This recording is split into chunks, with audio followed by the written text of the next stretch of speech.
Good morning, everybody. Welcome to Petra's Happy Place. Today is the 15th of October, and I thank you for joining me this morning on this wonderful Friday morning for our devotional time together.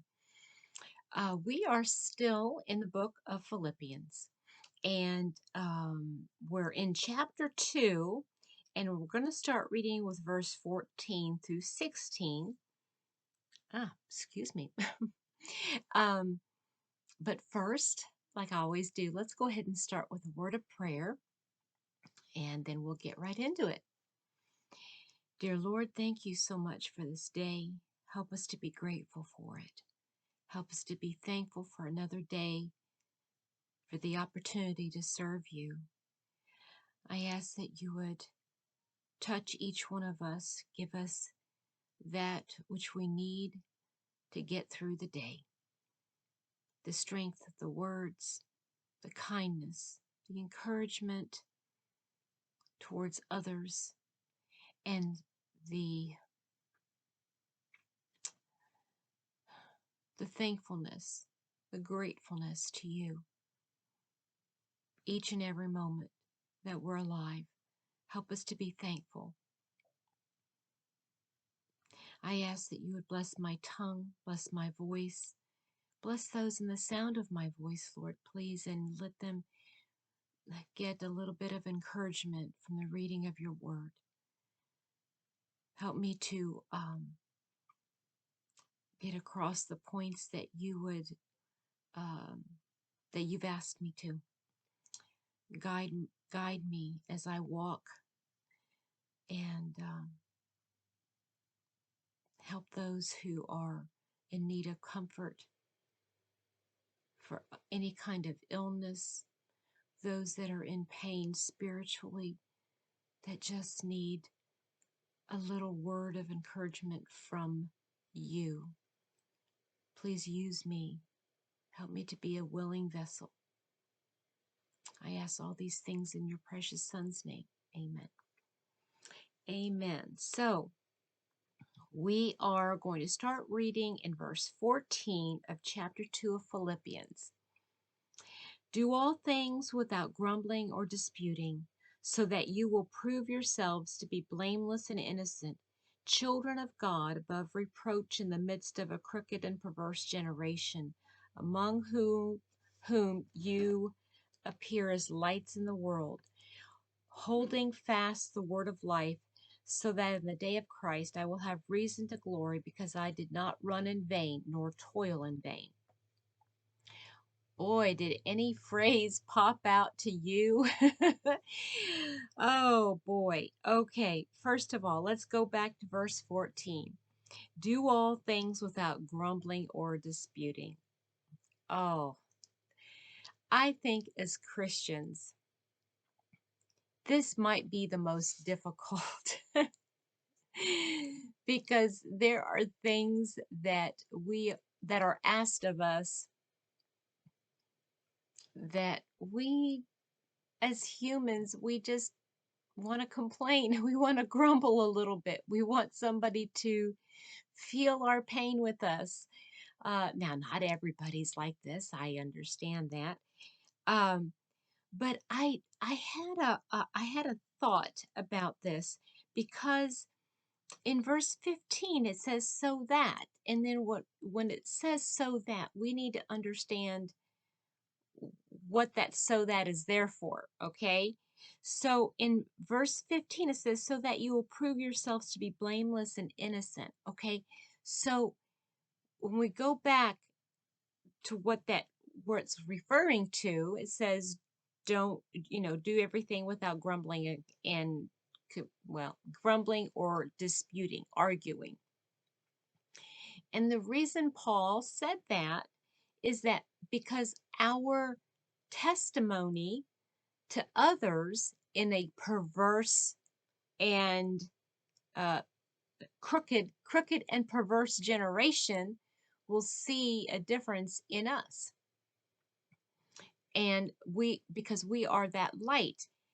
Well, I was thinking about this, and beloved, it's that is hugely important. And I'm not I don't want to take anything away from what Paul is saying here in Philippians, because this we are living right now in a very crooked and perverse world. I don't need to go into detail, do I? Because it is bad. It's bad. But what distinguishes us as believers from them? It's the fact that we don't grumble or complain or argue. And that's amongst ourselves. Why why would anybody want to be in a group of people, believers, okay? Why would anybody want to be part of a group that is the same as everybody else? People are looking for a difference. And if they see us as believers grumbling and complaining amongst ourselves and arguing with other believers, how are we any different? We need to be a light to this generation. We need to stand out. And that's very difficult. Um,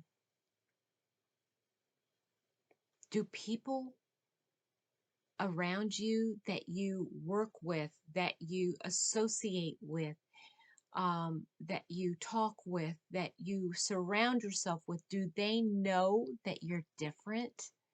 Do they know that you believe in Jesus? Do they see light? Do they see all the goodness that Jesus embodies?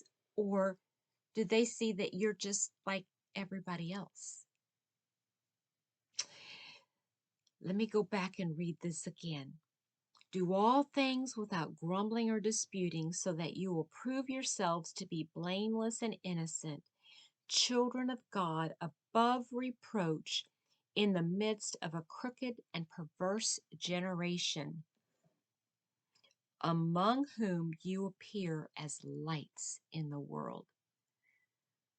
Do we uh, do we allow the light of Christ to shine through us? Beloved, there's no room for Jesus and our carnal selves to be in the same room. There's no room. So what are we letting shine?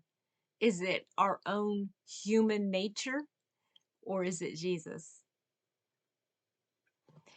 So let me go on to verse 16. Holding fast the word of life, so that in the day of Christ I will have reason to glory, because I did not run in vain nor toil in vain. Paul, his whole life, his whole life's purpose from his conversion, his whole life's purpose was to draw people to Jesus, to tell them about Jesus, right?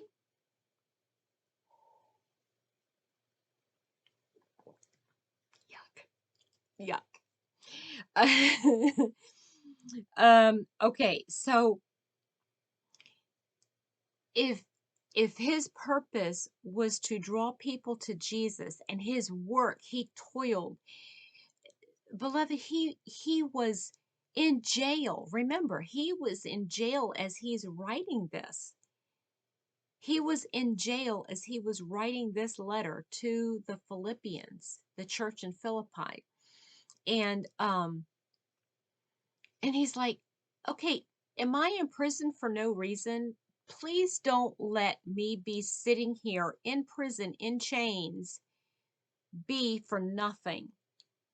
Please shine, shine, shine, shine in the midst of this dark and perverse and crooked generation.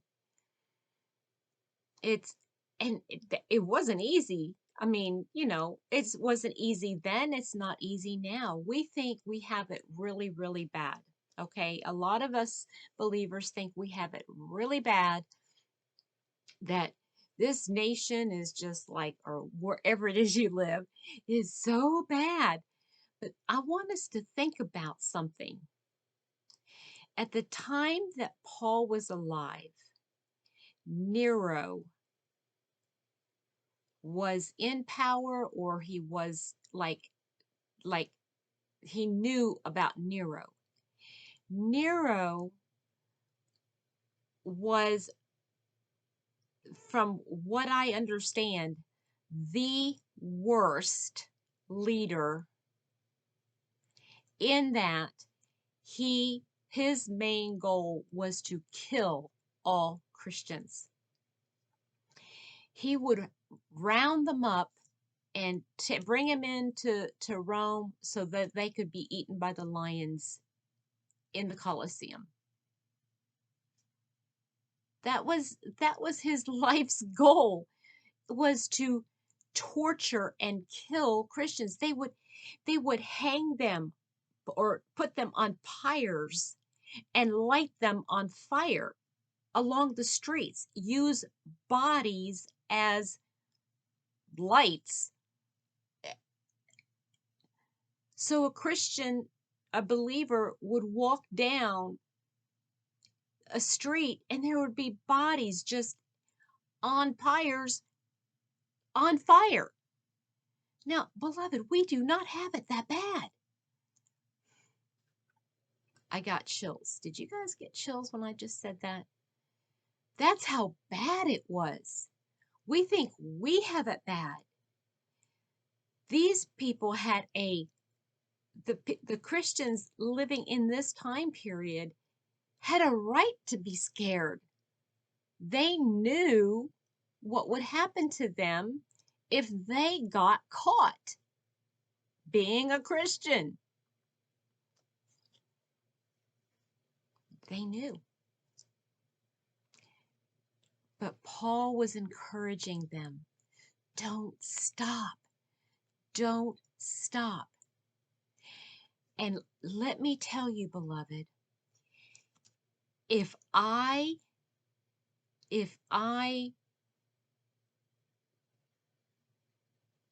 I don't know. I don't know. We never know what would happen if, right? But if I see other Christians martyred for their faith, if I hear about other Christians martyred for their faith, it kind of gives me goosebumps, because people saw that they were Christians. They were shining so bright. Their life, their their love for Jesus was so prevalent that people couldn't stand to be around them, because they were shining so bright with the love of Jesus that they had to get rid of them. That kind of gives me some encouragement. I know I don't have it that bad. I know that there are people that I work with, that don't believe in Jesus. But am I shining so brightly? Am I a light where I am, so that people come to me and say, "What's the reason? Why are you always so happy? Why are you cheerful? Why doesn't this and this get you down like it would other people?" I want people to see Jesus in me and not be ashamed.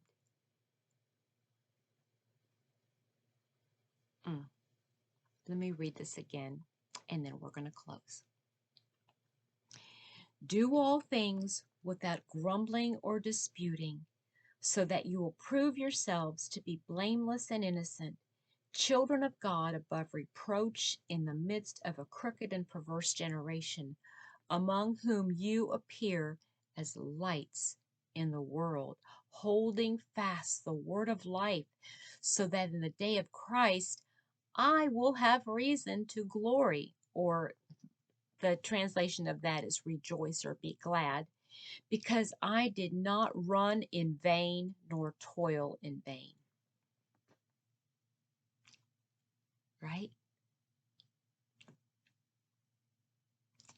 Don't let the work that Jesus did when he was alive on this earth, where he was born, he died, he was buried, he was resurrected. Don't let that be in vain, beloved. Don't let it be in vain.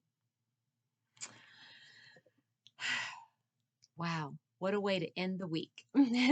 I hope you guys have a wonderful, wonderful day, and we'll see you Monday morning, God willing, and the creek don't rise. Bye.